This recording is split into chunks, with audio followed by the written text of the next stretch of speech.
Assalamualaikum warahmatullahi wabarakatuh.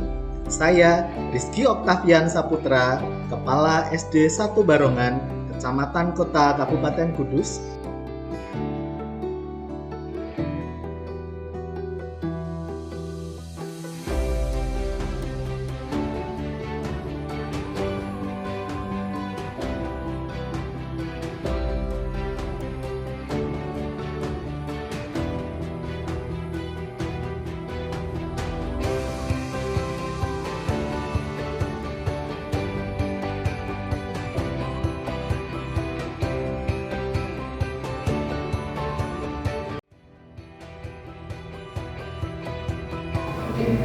Bismillahirrahmanirrahim. Assalamualaikum warahmatullahi wabarakatuh.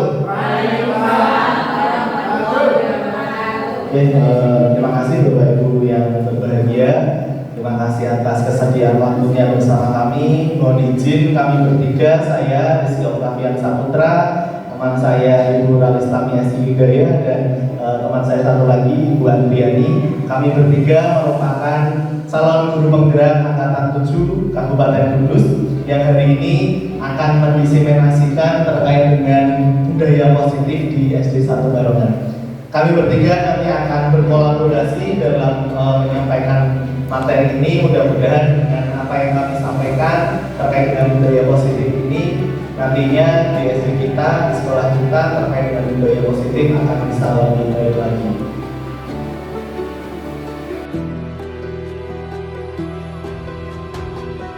Dan profil peserta didik. Kesiapan belajar, kita bisa melihat bahwa anak itu sudah benar-benar siap atau belum untuk belajar. Kemudian yang kedua, minat peserta didik. Contohnya tadi, senang olahraga, senang seni, senang matematika, senang bahasa, dan seterusnya. Dan profil peserta didik ini yang kadang agak terlewatkan. Jadi kita sebagai guru itu kadang tidak melihat peserta didik itu secara holistik, tidak menyeluruh. Jadi hanya kita melihat dari sisi salah satu sisinya saja. Nah, untuk mengetahui itu, kalau guru kelas 1 dan 4 yang sudah pernah mengikuti IKM misalkan, pasti sudah pernah mendengar yang namanya asesmen diagnostik. Lalu sekali, asesmen diagnostik, apa itu asesmen diagnostik, gunanya untuk apa? Mungkin nanti kita bisa sharing bersama.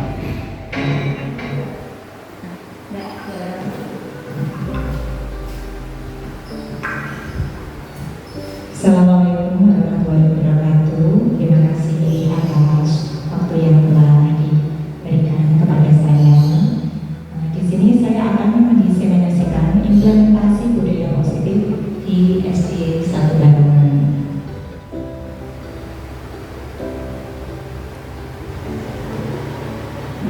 Konsep inti dari budaya positif itu antara lain perubahan paradigma belajar, disiplin positif, motivasi perilaku manusia, kebutuhan dasar, posisi kontrol, restitusi, keyakinan kelas, serta skill restitusi. Nah, selanjutnya kita akan bahas satu persatu.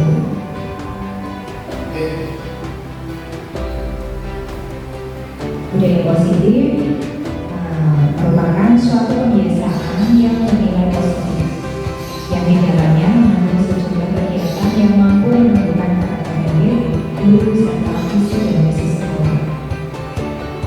Budaya positif perlu dibangun dalam suatu kelas.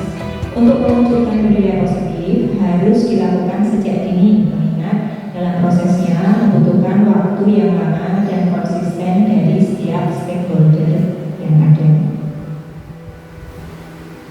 Kemudian selanjutnya ada perubahan paradigma belajar. Pembelajaran dengan paradigma baru merupakan pembelajaran yang dirancang berdasarkan prinsip pembelajaran berdiferensiasi, sehingga para peserta didik belajar sesuai kebutuhannya berdasarkan tahap perkembangannya untuk mewujudkan profil pelajar Pancasila yang merupakan student center.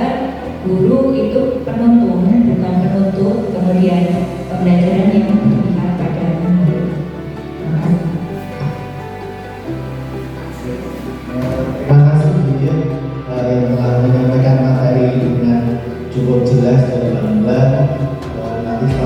kita akan berdiskusi saja ya Bapak Ibu. Jadi tidak hanya satu arah seperti ini, tetapi kita akan berdiskusi. Mudah-mudahan diskusi kita pada hari ini terkait dengan disiplin positif akan membawa sedikit perubahan baik terkait dengan disiplin positif di sekolah kita. Lalu berarti mungkin akan menambahkan atau mengulangi lagi, perlu diulangi lagi Bapak Ibu? Mungkin ada sedikit yang bagian-bagian yang perlu diulangi mungkin Andi.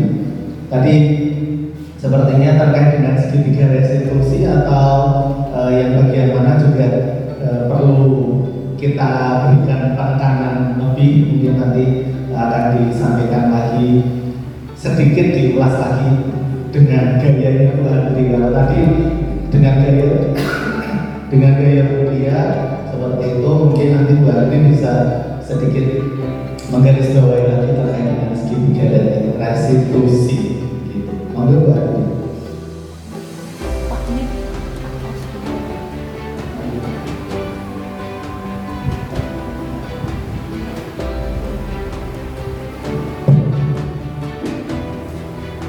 Baik, terima kasih tadi apa yang sudah disampaikan Bu Tia dan juga Pak Asti sudah cukup jelas sekali. Saya di sini akan menambahkan lagi mungkin terkait dengan budaya positif yang sudah dijelaskan. Ada beberapa poin dari semuanya saling berkaitan, di mana untuk menumbuhkan kesadaran diri pada peserta didik itu memang dibutuhkan suatu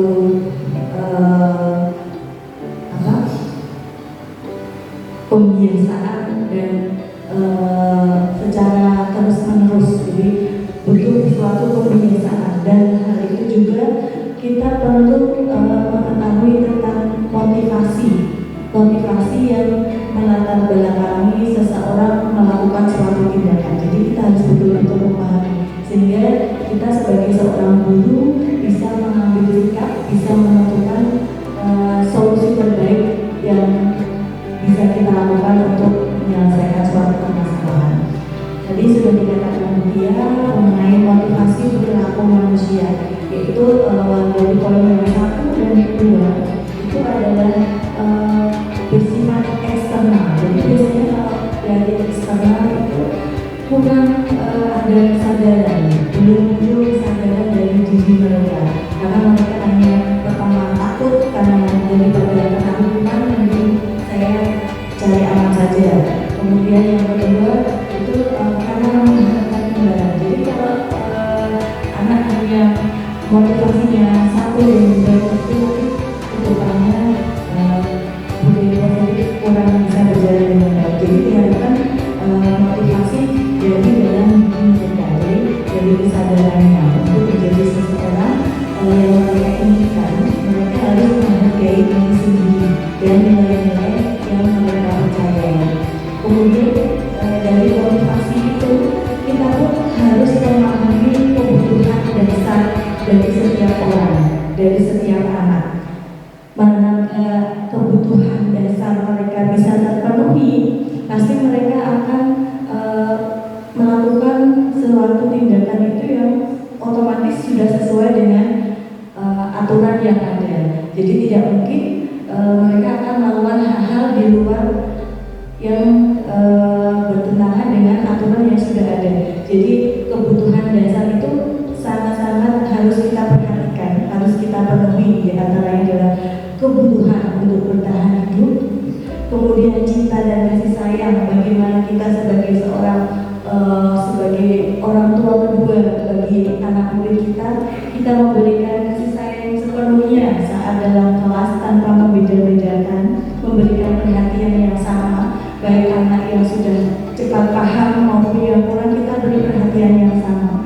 Kemudian kita memberikan kebebasan, mereka maunya seperti apa, menginginkan pembelajaran yang seperti apa, karena ini berhubungan dengan pembelajaran diferensiasi tadi.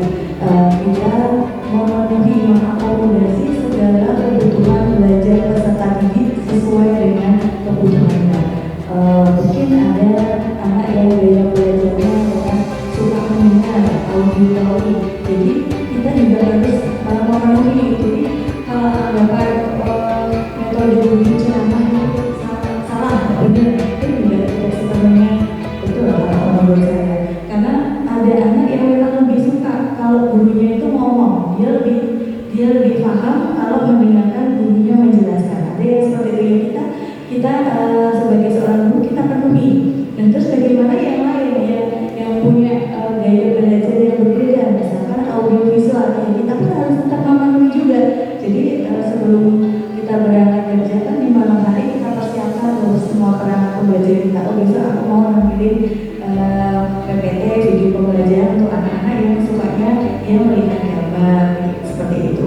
Kemudian ada juga anak yang gaya belajarnya itu suka secara langsung, dia tidak bisa anteng, sukanya lari ke sana ke sini, suka bereksperimen langsung. Ya kita penuhi dengan gaya belajar kinestetik mereka. Kita ajak kelas, kemudian kita mengajarkan langsung di lingkungan sekitar. Kemudian kita penuhi juga kesenangan mereka, kita ciptakan permainan-permainan yang sangat menyenangkan di kelas. Kemudian kita hias ruangan kelas sedemikian rupa sehingga membuat mereka nyaman.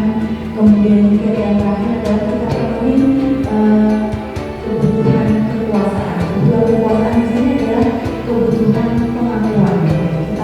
Kita mengakui bahwa dia itu anak yang berbakat dari segi misalkan seni, dia berbakat dari bidang bahasa dan lain sebagainya. Jadi kalau kebutuhan dasar mereka bisa kita penuhi, insya Allah nanti ke depannya anak-anak akan melakukan segala sesuatunya dengan kesadarannya sendiri. Begitupun selanjutnya. Mungkin sampai sini kalau ada pertanyaan kita nanti bisa bahas bersama-sama. Silakan. Terima kasih. Demikian dari saya. Wassalamualaikum warahmatullahi wabarakatuh. Terima kasih Bu Andri. Sudah digarisbawahi lagi oleh Bu Andri, ditambahkan, mohon maaf ini tadi ada sedikit tahap berbeda tahap itu, tetapi kembali lagi terkait dengan disiplin positif, saya ingin menambahkan dari apa yang sudah disampaikan Bu Dia dan Bu Andri bahwa disiplin positif itu memang tidak bisa hanya kita saja sebagai seorang guru yang melakukan, tetapi itu memang harus kita laksanakan secara bersama-sama. Dan tentunya kita juga harus benar-benar memahami sebagai guru, kita benar-benar harus bisa memahami seperti apa yang sudah disampaikan Bu Andri tadi, bahwa kita sebagai guru juga harus memahami terkait dengan kebutuhan dasar siswa kita. Karena seperti yang kita ketahui bersama, ketika kita melaksanakan kurikulum merdeka, maka dalam pembelajaran kita akan melaksanakan yang namanya pembelajaran berdiferensiasi. Dan pembelajaran berdiferensiasi itu tidak hanya kemudian istilahnya saja yang berubah, tetapi memang dari pola pikir kita sebagai guru, kemudian dalam melaksanakan pembelajaran itu kita juga harus sudah melaksanakan diferensiasi mulai dari perencanaannya, proses sampai dengan evaluasi.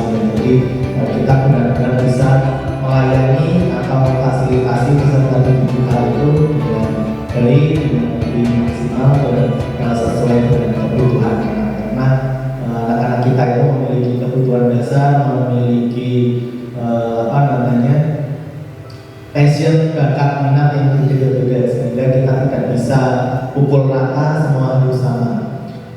Begitu juga dengan kegiatan atau disiplin positif yang kita bahas pada hari ini, itu juga tidak serta-merta kita langsung melakukan secara frontal, tapi kita memang harus melakukan pendekatan-pendekatan baik kepada pimpinan kita di sekolah, yaitu kepala sekolah, sesama guru, teman sejawat, dan tentunya kita juga harus melakukan pendekatan dengan siswa maupun orang tua siswa.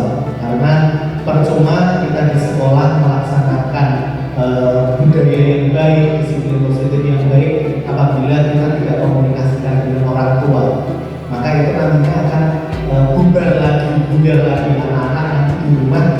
Apa yang sudah dibiasakan di sekolah, hal baik yang sudah dilaksanakan di sekolah, kalau tidak kemudian dilanjutkan juga di rumah, maka itu akan sirna lagi. Oleh karena itu,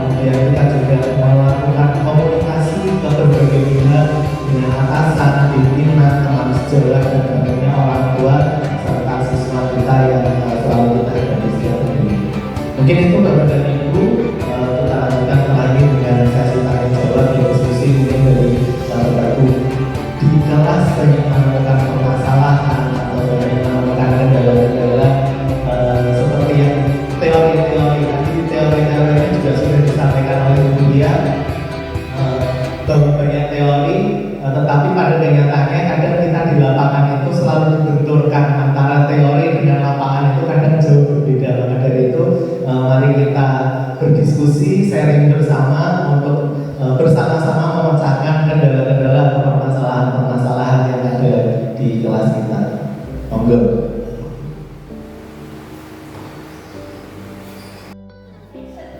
Terima kasih kepada Bapak Rizky.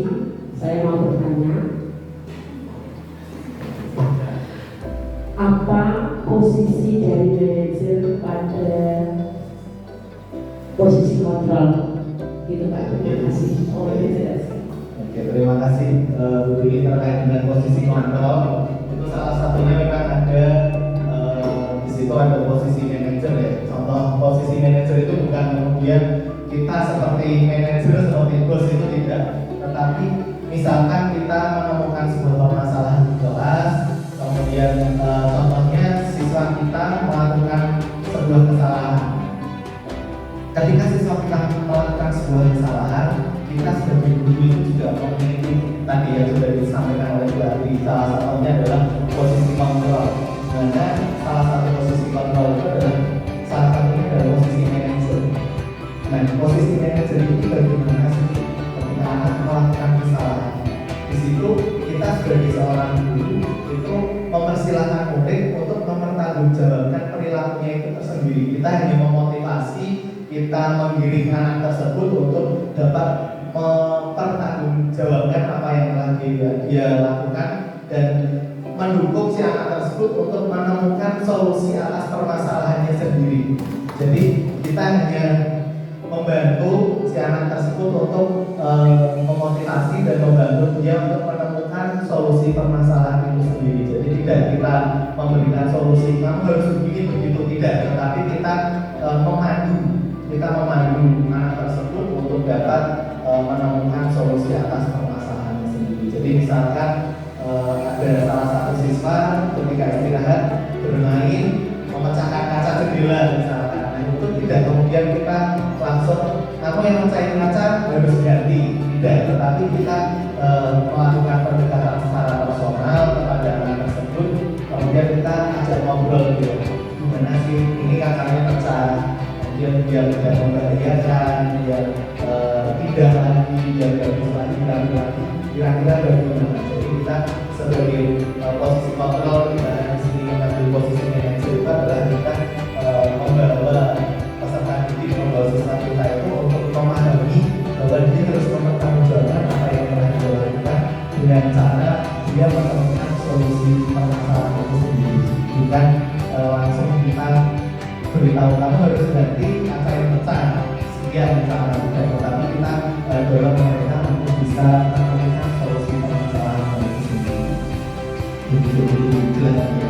Jadi mudah-mudahan kita semua bisa menjadi guru yang bisa menerapkan disiplin positif ini. Salah satunya adalah posisi kontrol. Ketika kita di posisi manajer, kita bisa menggiring anak untuk bisa memecahkan permasalahan mereka sendiri. Begitu. Ya, berarti anak ini kita kirim agar memiliki kesadaran sendiri. Betul. Dan dapat mempertanggungjawabkan perbuatan apa yang dilakukan. Intinya di situ. Tugas dari manajer kontrol. Ya, Terima kasih Pak. Ya. Terima kasih Bu Dwi. Sama-sama. Ada lagi pertanyaan? Satu lagi mungkin. Bu Dina, mungkin Bu Dina. Ya, silakan Bu Dina.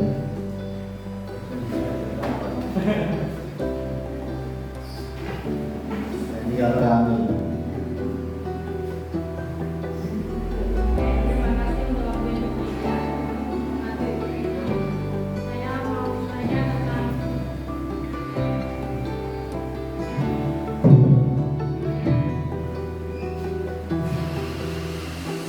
bagaimana kita menunjukkan budaya positif itu di sekolah agar anak-anak bisa berperilaku yang lebih baik lagi. Cukup. Bagaimana cara kita memotivasi siswa untuk supaya berpositif itu bisa berjalan di sekolah. Terima kasih atas pertanyaannya. Saya ulang lagi bagaimana cara kita untuk menumbuhkan budaya positif di sekolah kita. Yang pertama-tama kita harus memahami bahwa harus mengubah pikiran.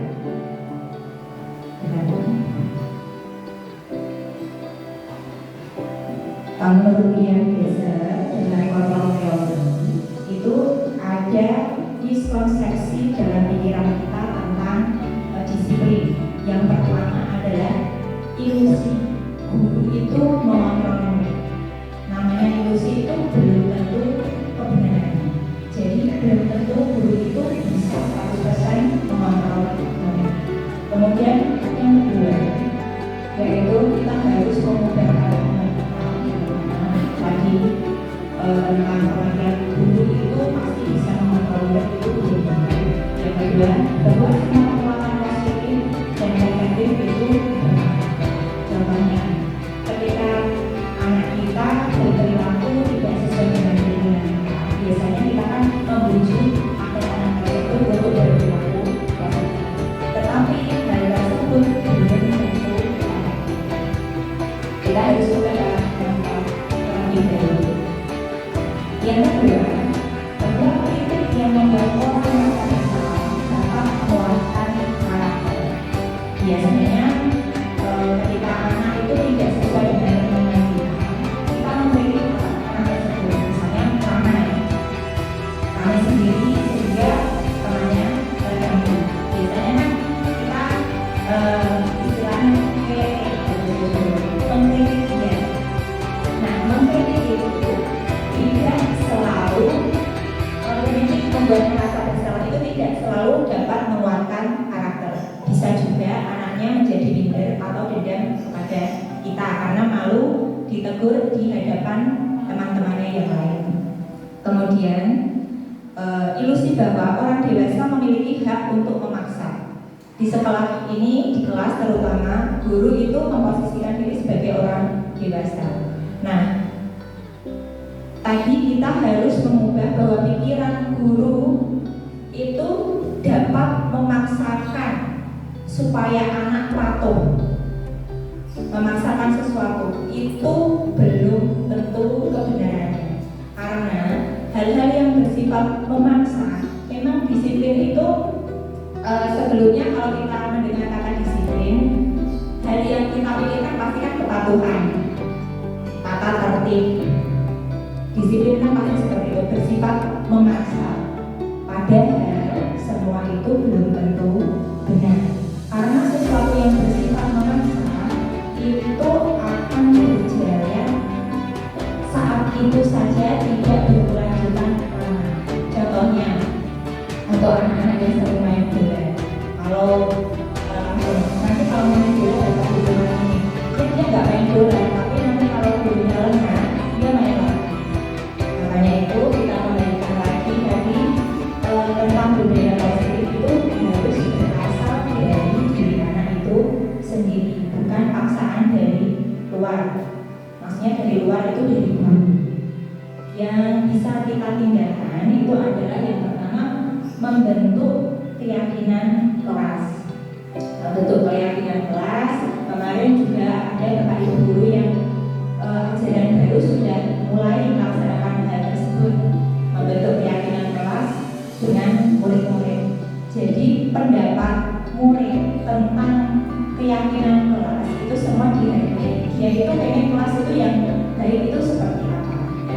Terus bagaimana mewujudkan nilai-nilai keyakinan kelas itu, kita meminta pendapat para murid. Guru hanya memfasilitasi saja, tidak langsung tidak mengerjakan PR, hukumannya apa, terlambat, hukumannya apa, tidak seperti itu. Jadi sekali lagi bagaimana kita menumbuhkan budaya positif. Yang pertama memang sulit itu menumbuhkan kesadaran pada siswa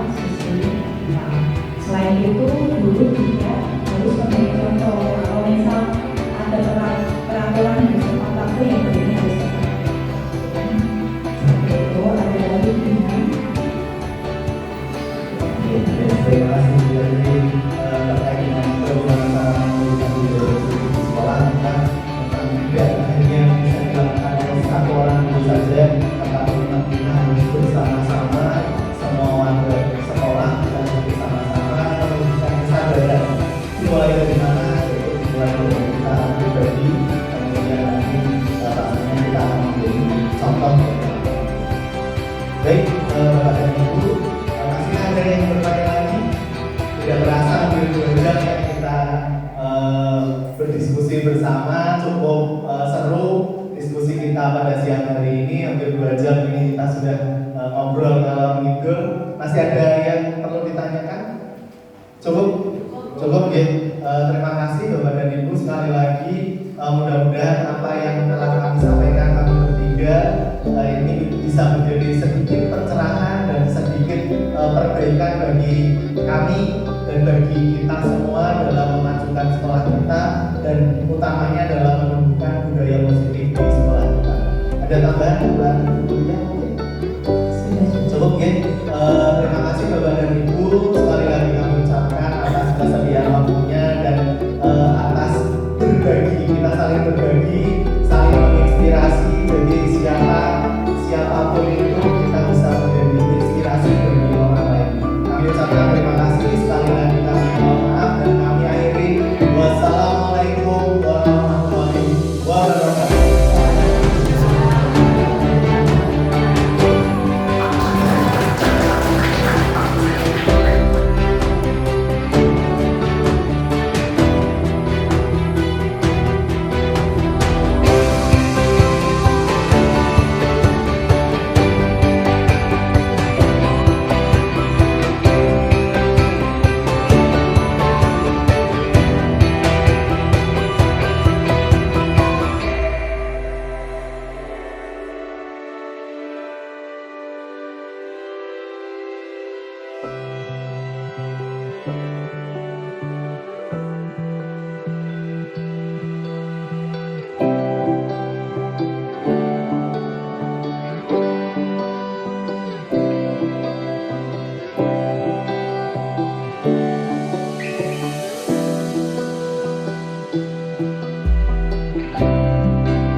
Disiplin yang dimaksud adalah disiplin diri yang memiliki motivasi internal. Jika kita tidak memiliki motivasi internal, maka kita memerlukan pihak lain untuk mendisiplinkan kita atau motivasi eksternal. Disiplin diri dapat membuat seseorang menggali potensinya menuju kepada sebuah tujuan, sesuatu yang dihargai dan bermakna. Dengan kata lain, disiplin diri juga mempelajari bagaimana cara kita mengontrol diri dan bagaimana menguasai diri untuk memilih tindakan yang mengacu pada nilai-nilai yang kita hargai. Sebagai pendidik, tujuan kita adalah menciptakan anak-anak yang memiliki disiplin diri sehingga mereka bisa berperilaku dengan mengacu pada nilai-nilai kebajikan universal dan memiliki motivasi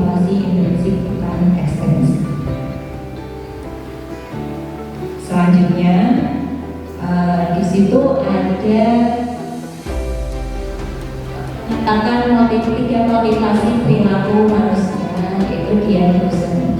Yang pertama, untuk menghindari ketidaknyamanan atau hukuman.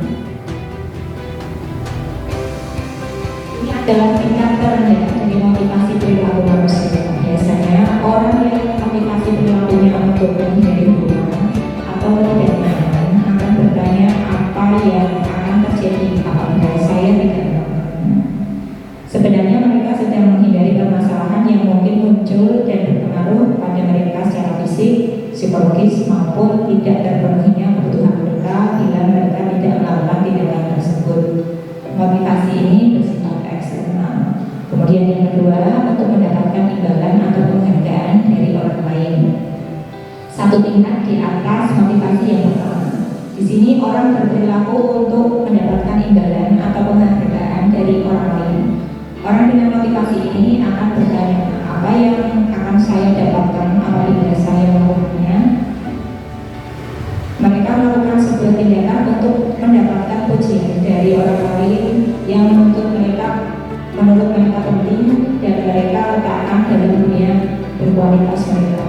Mereka juga melakukan sesuatu untuk mendapatkan hadiah, pengakuan, atau imbalan.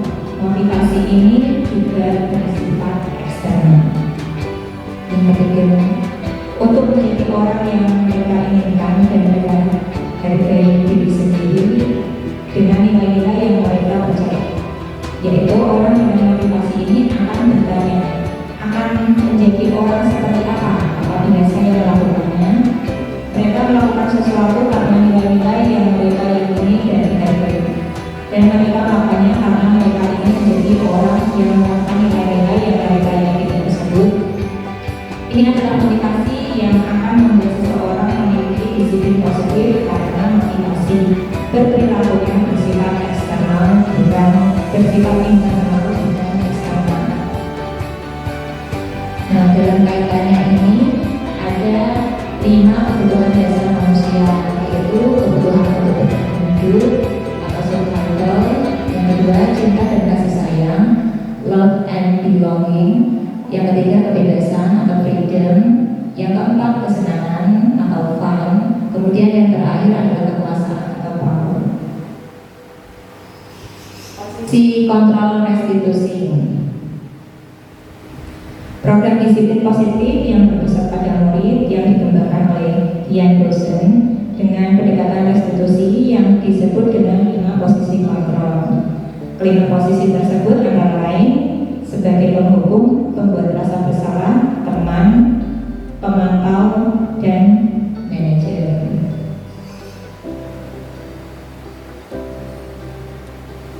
Untuk pembentukan keyakinan kelas, ini mengapa keyakinan kelas itu harus ada, bukan tidak hanya sekedar peraturan kelas saja, yaitu alasannya adalah nilai-nilai kebajikan menekankan pada keyakinan seseorang akan lebih memotivasi seseorang dari dalam.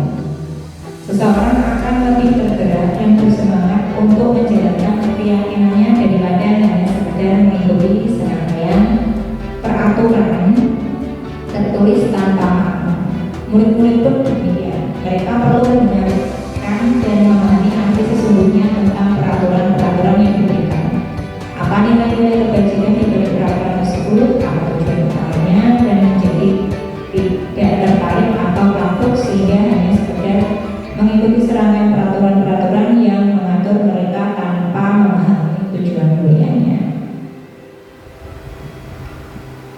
Nilai-nilai kebajikan tersebut tadi termuat dalam 6 elemen profil pelajar Pancasila. Selanjutnya yaitu prosedur pembentukan keyakinan kelas. Yang pertama, mempersilahkan warga kelas untuk berjuang pendapat tentang peraturan yang perlu disepakati kelas. Kemudian, mencatat semua masukan para murid di papan tulis atau di kertas besar, kertas ukuran poster, di mana semua anggota kelas bisa melihat hasil jualan pendapat. Selanjutnya, susunlah keyakinan kelas sesuai prosedur dan gantilah kalimat-kalimat negatif menjadi kalimat positif. Contoh, jangan kembali di kelas atau koridor, kita ubah menjadi berjalanlah di kelas atau koridor. Yang keempat, tinjau kembali daftar curah pendapat yang sudah dicatat. Anda mungkin akan mendapati bahwa pernyataan yang tertulis di sana masih banyak yang berupa peraturan-peraturan. Selanjutnya, ajak murid-murid untuk menemukan nilai kebajikan atau keyakinan yang dituju dari peraturan tersebut. Contoh, berjalan di kelas, dengarkan guru, datang tepat waktu, berada di bawah payung yaitu keyakinan kelas, saling menghormati, atau nilai kebajikan hormat. Keyakinan inilah yang dimasukkan dalam daftar untuk disepakati. Kemudian yang selanjutnya nomor 5, sebaiknya keyakinan kelas tidak terlalu banyak, bisa berkisar antara 3 sampai 7 prinsip keyakinan. Bila mana terlalu banyak, maka warga kelas akan sulit mengingatnya, akibatnya sulit untuk dijalankan. Setelah keyakinan kelas selesai dibuat, maka semua warga kelas dipersilahkan meninjau ulang dan menyetujuinya dengan menandatangani keyakinan kelas tersebut, termasuk guru dan semua warga atau murid. Yang terakhir, keyakinan kelas selanjutnya bisa diletakkan di dinding kelas di tempat yang mudah dilihat semua warga kelas. Contoh dari keyakinan kelas yang pertama itu keyakinan kelas 1. Contohnya setiap anggota kelas perlu belajar, setiap anggota kelas perlu senang, setiap anggota kelas perlu melakukan tugas, setiap anggota kelas perlu saling menghargai, setiap anggota kelas perlu merasa aman. Kemudian untuk keyakinan kelas pada kelas tinggi ini dicontohkan pada kelas 5. Yang pertama, selalu bersifat positif, senantiasa menjadi diri terbaik, percaya dan menghormati orang lain serta barang miliknya, berkomitmen terhadap setiap tugas, senantiasa membantu.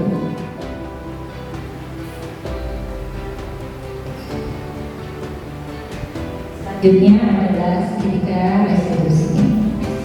Restitusi adalah proses menciptakan kondisi bagi murid untuk memperbaiki kesalahan mereka, sehingga mereka bisa kembali pada kelompok mereka dengan karakter yang lebih kuat. Restitusi juga merupakan proses kolaboratif yang mengajarkan murid untuk mencari solusi permasalahan mereka dan membantu murid berpikir tentang orang seperti apa yang mereka inginkan dan bagaimana mereka harus memperlakukan orang lain.